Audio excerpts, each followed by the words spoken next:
스티븐 스필버그 감독이 만들고 레오나르도 디카프리오가 주연을 맡았던 캐치 미 이프 유 캔이라는 영화가 있지요. 이 영화는 작가가 꾸며낸 이야기가 아니라 1960년대 미국 전체를 발칵 뒤집어 놓았던 프랭크 에버그네일이라는 실존 인물에 대한 실제 이야기예요. 주인공 프랭크, 그는 10대 후반의 고등학생 나이에 상상하지도 못할 엄청난 일을 저질러 버립니다. 비행기 조종사의 자격증도 없으면서 최고급 항공사 부기장 제복을 입고 다녀요.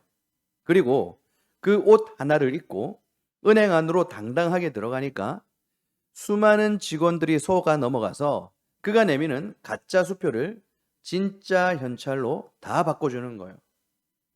나중에는 종합병원 전문의 하얀 가운을 입고 의사 행세를 하기도 하고요.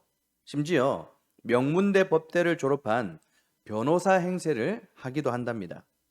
그렇게 26개국 돌아다니며 우리 돈으로 수십억 원을 가로채게 되는데요. 정말 간이 큰 천재 사기꾼의 범죄극이죠. 그런데 이 영화 후반부로 갈수록 관객들은 프랭크가 왜 이렇게 위험한 일을 감수하면서까지 범죄를 저지르는지를 알게 됩니다. 그가 거짓말을 해서 사기를 치는 것은 돈을 많이 벌어서 펑펑 쓰고 놀고 싶기 때문이 아니었어요. 프랭크의 아버지는 원래 잘 나가는 성공가, 사업가였어요. 하지만 어느 날 사업이 크게만 하고 빚더미에 앉히면서 가정이 완전히 붕괴되어 버렸습니다. 돈 때문에 매일같이 싸우시던 부모님은 결국 이혼을 하고 어머니는 아버지를 버리고 집을 떠나셨어요. 그 일 때문에 상처 입은 프랭크는 짐을 싸서 집을 뛰쳐나오며 속으로 다짐합니다. 내가 돈을 엄청나게 많이 벌어서 남들이 다 우러러보는 대단한 사람이 되어서 우리 아빠 다시 기운을 차리게 해주고 우리 엄마도 그 소식을 듣고 다시 집으로 돌아와서 옛날처럼 우리 가족이 다 함께 모여 행복할 수 있겠지. 그 생각, 그 생각이 출발이었어요. 프랭크가 파일럿의 옷을 입고 의사 가운을 입고 끊임없이 화려한 직업의 가면을 썼던 진짜 이유는 자기가 대단한 능력이 있는 사람이라는 것을 증명해서 깨어진 가정을 다시 화목하게, 아버지와 어머니의 인정과 사랑을 되찾고 싶었던 거예요. 하지만 그의 현실은 어땠을까요? 사람들의 눈을 속이기 위해 매일같이 화려한 직업의 가면을 바꿔 쓰면 쓸수록 진짜 프랭크라는 사람의 마음은 점점 병들어 갔던 거예요. 낮에는 최고급 호텔에서 사람들의 깍듯한 대접을 받았지만 밤이 되어 낯선 호텔방 안에 혼자 들어가게 되면 내일 다 들통나면 어떻게 되지? 이런 불안감으로 손톱을 물어뜯고 극도의 두려움 속에 벌벌 떨어야 했던 거예요. 여러분, 심리학에서는 사람들의 이런 마음을 가면 증후군이라고 불러요. 내 진짜 모습이 초라해져서 절대로 사람들에게 사랑받을 수 없다라고 믿기 때문에 내 약점이 들통나면 사람들이 나를 비웃고 버릴까봐 너무 두려워서 끊임없이 번듯하고 성공한 가면을 겹겹이 둘러쓰며 자기 자신을 포장하는 마음의 병인 것이죠. 여러분, 우리 역시도 나의 진짜 모습, 나의 속마음을 들킬까봐 또 남들에게 무시당하지 않으려고 인정받으려고 아주 무거운 가면을 얼굴에 덮어쓰고 살아가고 있지는 않을까요? 직장에서도, 그리고 제일 꾸밈이 없어야 될 교회에서마저도 묵직한 모습의 가면을 쓰고 있는 것은 아닐까요?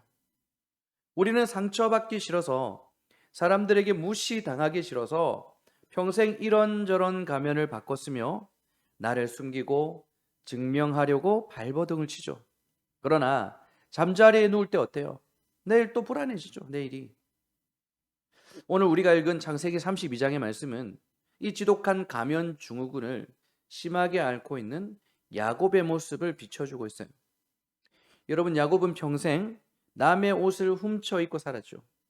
형 에서처럼 사냥을 잘하고 남자답지 못해서 그는 평생 아버지 이삭의 인정을 받지 못했어요. 그러다 기회를 노리다가 엄청난 사기극을 벌이게 되잖아요.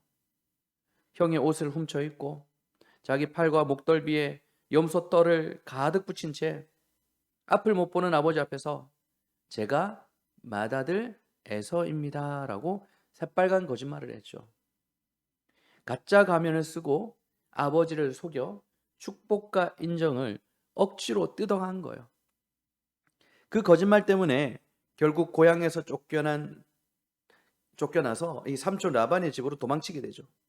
여러분, 야곱은 삼촌 라반 아래에서 무려 20년을 지내게 됐는데요. 야곱의 20년이 어땠습니까?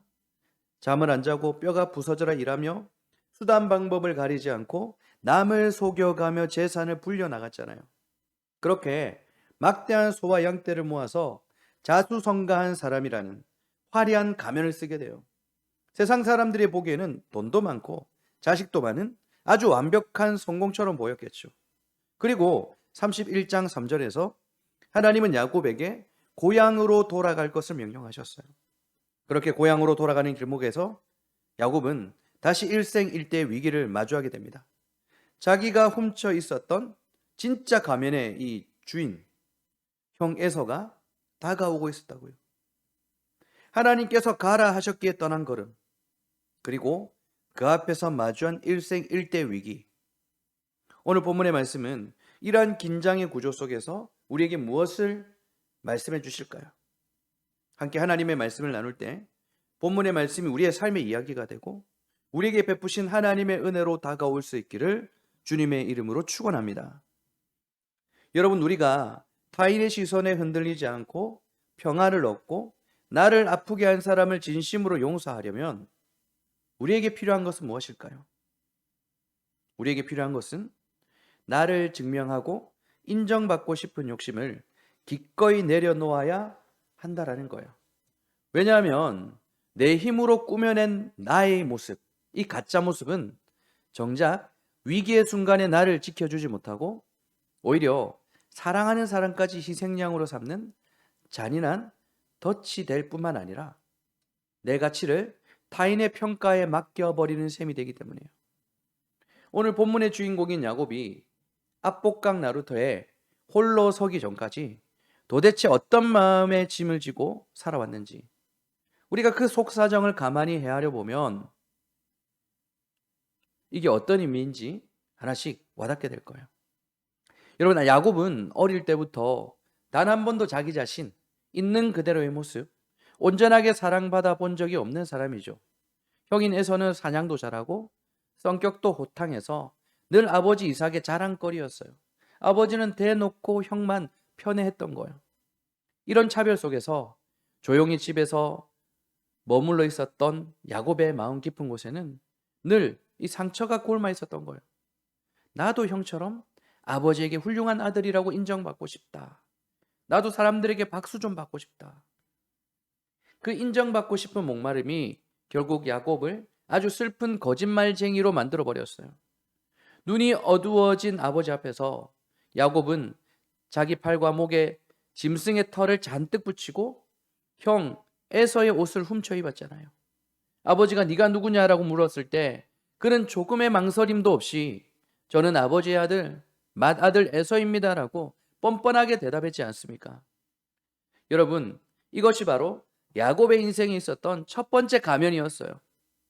내가 진짜 나로 살면 아무도 나를 사랑해 주지 않으니까 내 진짜 모습은 너무 초라하고 보잘것없으니까 남의 옷을 훔쳐 입고 억지로 남의 목소리를 흉내내서라도 억지로 칭찬과 축복을 받아내고 싶었던 거예요. 나를 포장하지 않으면 도무지 불안해서 살 수 없는 지독한 인정의 병이 야곱에게 있었던 거예요. 하지만 그렇게 억지로 쓴 가면의 대가는 아주 참혹했죠. 형의 분노를 사서 빈손으로 쫓기듯 고향을 떠나 삼촌, 외삼촌 라반의 집으로 도망을 쳐야 됐어요. 그곳에서 야곱은 무려 20년 동안 얼마나 비참하게 살았는지 우리가 함께 나눴지 않습니까? 라반은 야곱의 품삯을 10번이나 속이고 떼어먹을 만큼 아주 매정한 사람이었어요. 낮에는 뜨거운 더위를 견디고 밤에는 뼛속까지 스며드는 추위에 떨면서 눈 붙일 겨를도 없이 가축들을 돌봤어요. 혹 양떼가 들짐승에게 물려가거나 도둑을 맞으면 삼촌은 무자비하게 야곱의 월급에서 착취해 갔어요. 그는 늘 쫓기는 마음으로 자기의 자리를 지켰던 것이죠. 여러분, 야곱이 왜 이렇게 잠도 자지 않고 뼈가 부서지도록 불리한 노동 환경에서 일을 했을까요? 돈을 많이 벌어서 부자가 되고 싶어서? 아닌 것 같아요. 여러분, 야곱은 고향에서 사기꾼으로 낙인 찍혀 도망 온 사람이죠. 무시당하지 않으려면 어떻게 해야 돼요? 자기가 이루고 싶었던 장자권, 그 장자권, 그것 때문에 수단과 방법을 가리지 않고 잠을 자지 않고 악착같이 재산을 불렸던 거예요. 여러분, 장자권은요, 다른 형제의 2배 몫의 유산을 물려받았지 않습니까? 여러분, 야곱에게 재물이라는 것은 잘 먹고 잘 사는 게 아니라 그 장자권에 대한 보상이었어요. 그 보상마저도 자신의 힘으로 해결하려 했던 게 바로 야곱이에요. 그래서 그는 내가 장자권을 받은 사람이라는 것을 증명하기 위해서 미친 듯이 재물에 대한 집착을 보였던 거예요. 그리고 마침내 20년의 세월이 흘러 하나님의 은혜로 야곱은 부자가 되었죠. 셀 수 없이 많은 양떼와 소떼, 낙타와 노비를 거느리게 되었어요. 자수성가했습니다. 이제 야곱의 얼굴에는 자수성가한 족장, 능력 있고 성공한 사람이라는 아주 두껍고 화려한 가면이 단단하게 씌워졌어요. 아버지와 형 에서를 속이고 떠난 이 사기꾼이 아니라 자수성가한 사람, 장자권의 은혜를 누리는 사람으로 만들어낸 거예요. 그리고 그러한 모습으로 고향으로 돌아갔습니다. 왜? 하나님이 가라고 말씀하셨기 때문에. 그런데 그 고향으로 돌아가는 길목에서 그의 심장을 완전히 얼어붙게 만드는 청청병력 같은 소리가 들려오죠. 야곱이 앞서 보냈던 심부름꾼이 뛰어와서는 보고를 합니다. 주인님, 큰일 났어요. 형님 에서가 지금 주인님이 오신다라는 소식을 듣고 이쪽으로 오고 있습니다. 무려 400명의 장정들을 거느리고 오고 있습니다. 여러분, 당시 400명이라는 장정은요, 강력한 군대 숫자죠. 아브라함이 집에서 훈련된 자 318명으로 조카 롯을 구해온 적이 있잖아요. 그런데 에서는 훨씬 더 많은 사람들을 훈련시켰어요. 에서가 그들을 대동하고 야곱에게 오고 있다는 것은 예사로운 일이 아니었어요. 자, 이때 야곱의 마음이 어땠습니까? 7절. 야곱이 심히 두렵고 답답하여. 하나님께서 가라고 하셔서 가는 건데, 형에서는 강력한 군대를 거느리고 자신에게 다가오고 있다는 것. 이러지도 못하고 저러지도 못하는 야곱의 상태였던 것이죠. 자신을 증명하기 위해서 그렇게 발버둥을 쳤는데 결국 형의 군대 앞에서는 모든 것을 다 빼앗겨 버린다면, 형의 뒤통수를 치고 도망 다녔던 사기꾼이라는 게 만천하에 드러나게 된다면 어떻게 하나? 이게 바로 야곱의 답답함이었죠. 여러분, 이때 야곱이 어떤 모습을 보이는지 13절에서 21절까지의 내용을 보시면 사실 야곱에 대한 일말의 동정심도 다 사라지게 돼요. 야곱은 밤새도록 머리를 굴리며 자신이 가진 가축대에서 500마리가 넘는 짐승을 따로 떼어 넣습니다. 에서에게 뇌물을 바친 것이죠. 그런데 이것을 한 번에 보내지 않고 여러 그룹으로 잘게 쪼개서 일정 거리를 두고 출발을 시켜요. 종들을 불러서 당부하죠. 이것은 당신의 종 야곱이 주군인 에서에게 바치는 예물입니다 라고 말해라는 거예요. 첫 번째 선물을 딱 마주했을 때 형 에서의 마음이 조금 풀릴 것이고, 두 번째 선물을 보고 마음이 좀 더 풀릴 것이고, 그렇게 세 번째, 네 번째 선물을 연달아 받다 보면 그 분노가 완전히 가라앉지 않겠냐라는 계산을 한 거예요. 여러분, 여기에 고향 땅으로 돌아가라고 말씀하신 하나님에 대한 믿음이 보입니까? 하나님께서 가라고 하셨으니 하나님께서 은혜를 베푸셔 주실 거야, 하나님께서 책임지실 거야 라는 야곱의 모습이 보이냐고요. 그런데 여기서 멈추지 않아요.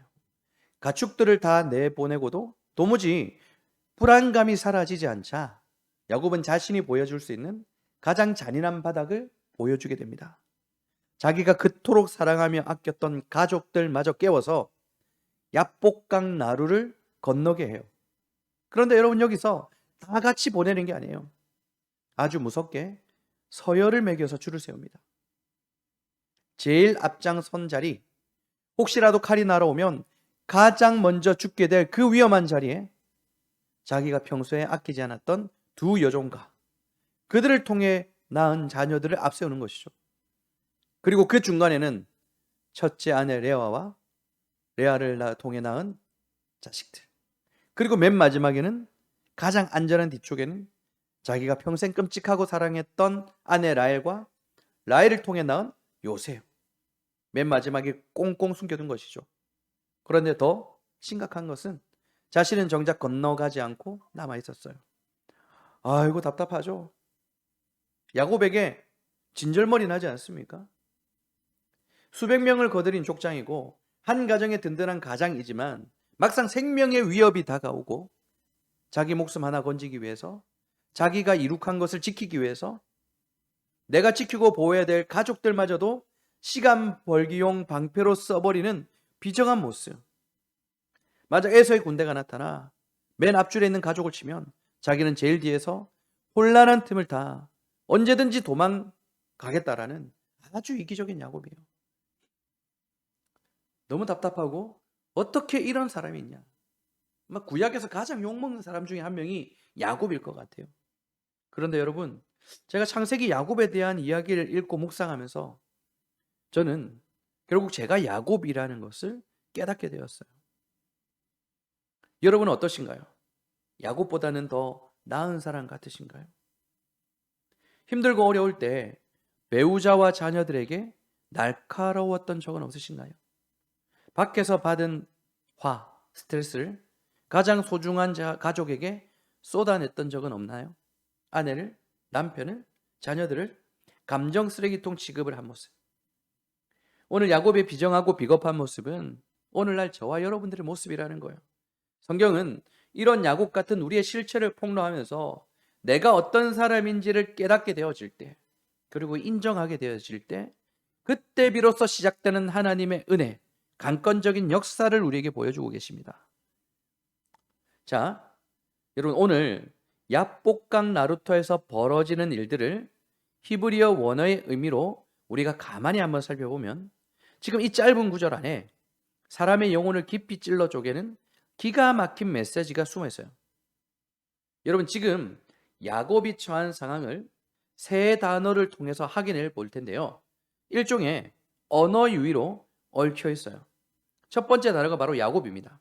여러분, 야곱의 이름의 뜻은 남의 발 뒤꿈치를 잡다, 남을 속여 넘기다 라는 이 사기꾼 같은 그런 의미를 가지고 있죠. 평생 남의 인정을 훔쳐내고 상황을 교묘하게 이용해서 자기 뜻대로만 하려던 위선으로 뭉친 자아를 가진 자가 바로 야곱이에요. 그리고 두 번째 단어, 야곱이 홀로 서 있는 깜깜한 강의 이름 야복강이에요. 여기서 야복이라는 단어의 어원은 속에 있는 것을 남김없이 다 쏟아붓다, 물방울 하나까지 텅 비워내다라는 뜻이에요. 야곱이 야복강을 기점으로 완전히 분리되고 텅 비어졌다라는 거예요. 그리고 마지막 세 번째 단어 24절을 보시면 야곱이 어떤 사람과 벌인 어둠 속의 씨름을 하게 되죠.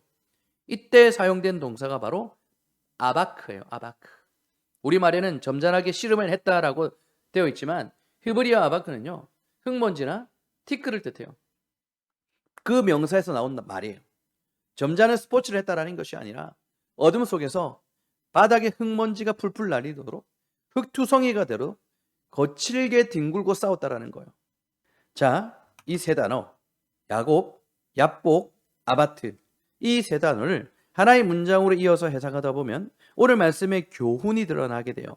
자, 바로 평생 다른 사람의 인정을 훔쳐서 나를 증명하려고 했던 거짓자 야곱이 자기가 지고 있던 모든 것을 남김없이 텅 비워내는 강 야복에서 바닥의 흙먼지 아바크가 될 때까지 거칠게 뒹굴며 철저하게 깨어지고 부서졌다라는 뜻이에요. 야곱이 무서운 위기 앞에서 잠도 자지 않고 눈물로 콧물로 철야 기도를 한 건 천사를 붙들고 절대 포기하지 않았던 그 불굴의 의지로 결국 하나님의 응답을 받아낸 위대한 기도의 승리가 아니라는 거예요. 자, 24절을 아주 천천히 다시 한번 봅시다. 야곱은 홀로 남았더니 어떤 사람이 날이 새도록 야곱과 씨름하다가, 여러분 이 말씀을 원어로 보시면요. 이 문장은 철저하게 수동적인 의미를 가지고 있어요. 이 말은요. 야곱이 먼저 무릎을 꿇고 하나님 제가 너무 다급합니다. 살려주세요. 제 기도 좀 들어주세요. 저랑 씨름 한번 합시다. 이 주도적으로 기도를 시작한 게 아니란 뜻이에요. 여러분 야곱은 기도할 마음의 여유가 전혀 없었습니다. 야곱은 혼자서라도 어떻게 도망을 칠까 잔머리를 굴리고 있었던 중이라는 거예요.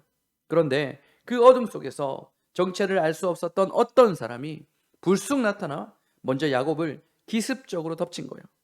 도망치려고 발버둥 치던 야곱의 멱살을 거칠게 틀어치고 그를 바닥에 내동댕이 치며 숨막힌 씨름을 걸어왔어요. 그 어떤 사람이 누구예요? 하나님이시죠. 하나님은 여전히 가라고 말씀하신 하나님의 말씀에 대해서 믿지 못하고 여전히 내 힘으로 내 잔머리로 가족들을 방패막이로 삼아서라도 어떻게든 살아남으려고 한 그 야곱에게 찾아가셨어요. 그 지독한 비겁함과 위선 덩어리의 야곱을 완전히 박살내기 위해서 하나님은 야곱을 찾아오신 것입니다. 야곱이 밤이 새도록 그분과 엉켜붙어 흙먼지가 되도록 싸웠다라는 것은 여러분 야곱은 끝까지 자기의 그 지독한 고집을 꺾지 않고 버텼다라는 것을 의미하는 거예요. 결국 밤새도록 실험이 이어지다가 야곱이 끝까지 고집을 꺾지 않고 항복하지 않으니까 하나님은 결국 야곱의 허벅지 관절을 치신 거예요. 야곱의 허벅지 관절, 예전 성경에 한도뼈라고 했죠. 그곳을 부러뜨려 버리셨습니다. 여러분 허벅지 관절은 우리 몸에서 가장 굵고 단단한 뼈죠. 사람이 자기 두 발로 무거운 짐을 버티며 설 수 있게 해주는 힘의 중심이 바로 허벅지잖아요. 그래서 허벅지가 면역력이라고 하잖아요. 자, 여러분 여기서 잘 보세요. 하나님은 내일 아침 에서가 도착하지 못하도록 하시는 것이 아니라 야곱이 도망치지 못하도록 허벅지 관절을 부러뜨리셨어요. 하나님은 코앞의 위기인 에서를 치워주신 것이 아니라 여전히 그대로인 야곱을 치신 거예요. 하나님은 그렇게 내 삶의 위기를 치워주시는 분이 아니라 나를 칠 수 있어요. 나의 교만, 이기심, 어리석음, 잔머리, 그런 나를 치신다니까요. 한순간에 허벅지가 부러진 야곱, 그는 자신과 씨름하는 분이 누구신지 몰랐을까요?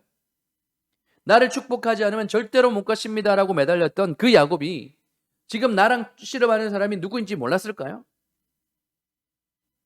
알았겠죠.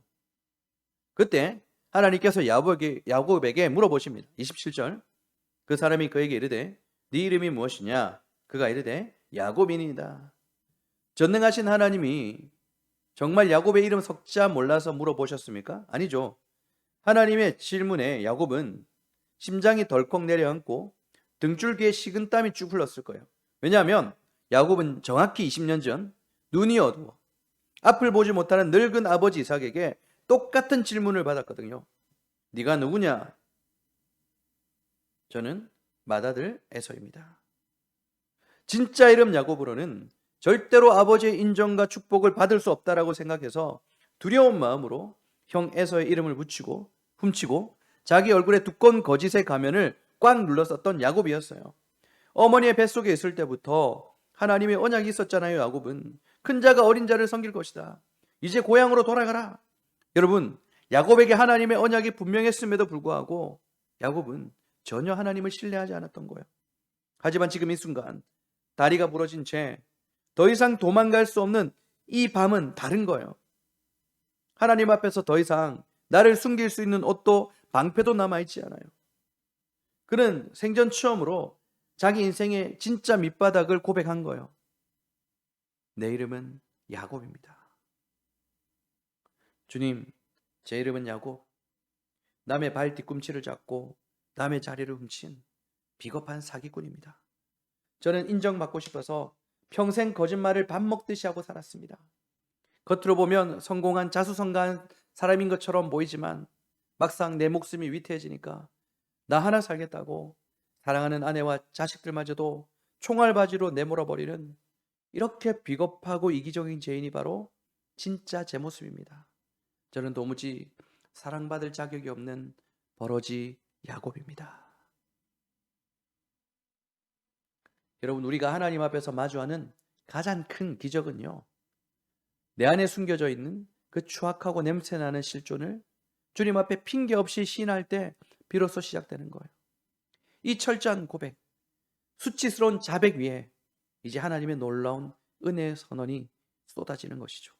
28절, 그가 이르되 네 이름을 다시는 야곱이라 부를 것이 아니요 이스라엘이라 부를 것이니. 여러분, 이름이 바뀐다라는 것은 정체성이 바뀐다라는 것이죠. 야곱이 자신 누구인지를 처절히 깨닫고 고백했을 때, 자아를 십자가에 못 박았을 때 하나님은 그의 정체성을 바꾸어 주었어요. 할렐루야. 자, 우리 31절 말씀도 볼까요? 32장 31절, 그가 분이엘을 지날 때에 해가 돋았고 그의 허벅다리로 말미암아 절었더라. 아멘. 아침 해가 밝았습니다. 강 저편에는 여전히 야곱을 죽이려고 이를 갈고 있는 형 에서와 400명의 무장 군인들이 다가오고 있습니다. 위기 상황은 어젯밤이나 지금 오늘 아침이나 똑같아요. 그런데 다른 게 딱 하나가 있죠. 그 위기 앞에 서 있는 야곱 자신이 완전히 딴 사람이 되었어요. 두려움에 벌벌 떨며 가족들을 인간 방패로 삼았던 야곱이 어떻게 변했습니까? 33장 3절을 말씀해 보시면 야곱은 부러진 허벅다리를 쩔뚝쩔뚝거리며 자기 가족들 대열에 맨 앞으로 걸어 나갔어요. 맨 뒤에 숨어 있던 게 아니라 어제처럼 더 이상 숨어 있지 않았어요. 그에게 은혜가 임했고 드디어 그가 하나님의 언약을 믿었던 거예요. 사랑하는 여러분, 오늘 우리가 해야 될 일이 무엇인지 아시겠습니까? 하나님 앞에 우리 자신이 누구였는지, 어떤 자였는지를 인정하고 고백하는 거예요. 우리의 야곱됨을 고백할 때 우리 주님은 우리에게 새 이름을 주실 거예요. 네 이름을 다시는 야곱이라고 부를 것이 아니요 이스라엘이라 부를 것이라. 하나님의 은총으로 새 이름을 받는 분일의 아침 해를 맞이하기를 우리 주님의 이름으로 축원합니다. 우리 말씀을 기억하며 함께 기도하는 시간을 가집시다.